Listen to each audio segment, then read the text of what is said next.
TheSkyKid.com Coming of Age Cinema. Today we present a review of the 1992 movie American Heart. There are many reasons to watch Martin Bell's American Heart.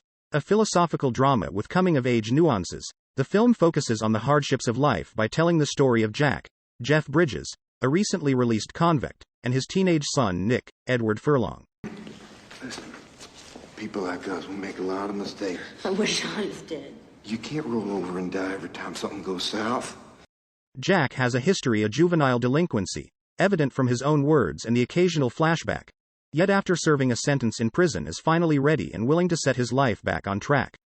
Nick never really knew his father, but now that he has managed to track him down, he is determined to change that. Unfortunately, a kid and the related responsibilities is not included in Jack's vision of his future life. I don't have a room. Well then get out! You're cramping my style. The rock-strewn relationship between a father and a son is central to the film's narrative. As the two of them get to know each other and learn to accept their differences, their relationship painstakingly develops. In the toughest of times, Jack's criminal partner from the past enters the picture, looking for an accomplice for the robbery of a jewelry store. It all comes down to making the right choices.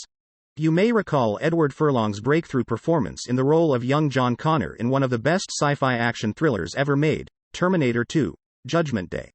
A year later, he was to deliver an immaculate performance in American Heart, in the role of a tough kid who was yet to learn the importance of being streetwise. Of course, having Jack as a role model, father figure doesn't make things any easier for him. You're a fuck up, you're gonna fuck me up too.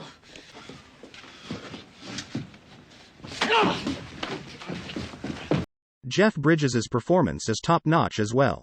One can sense the anguish of his character, his toughness and weaknesses by observing his choices and attitude.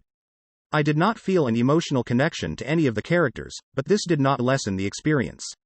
On the contrary, the distance between viewer and characters contributes to the authenticity of the film's narrative.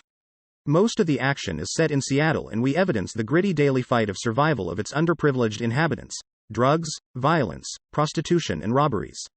A shocking yet genuine portrayal of the street, likely influenced by a documentary on the homeless kids of Seattle directed by Martin Bell some years prior to his work in American Heart. The soundtrack features songs by John Lee Hooker, the Pointer Sisters, Tom Waits and Joan Jett and the Blackhearts. The songs work well with the story's settings and help to place the viewer in the proper mood. It's predominantly a bluesy harsh sound, which reinforces the tough life of the protagonists.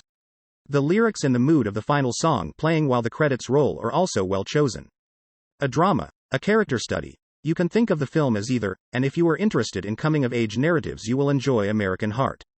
The plot, though not that original, has a story that is told and acted very well. The most serious fault with American Heart is its predictability. As with so many other stories of similar type, the protagonists are predestined to failure, regardless of their virtues or how hard they fight to stay clean. If you wish to compare it with other films with similar narratives you may refer to Joe the King, 1999, starring Noah Fleisch, and Criss Cross, 1992, starring David Arnott. Pay attention to the opening sequence as the picture slideshow gives away intriguing insights into the characters' backgrounds. It took me a repeat viewing of the film to note that. The black and white stylization of the flashbacks throughout the film is a nice touch to the already good cinematography and camera work. American Heart is a coming-of-age drama that should be seen for the acting. It has my highest endorsement as a story of love and redemption.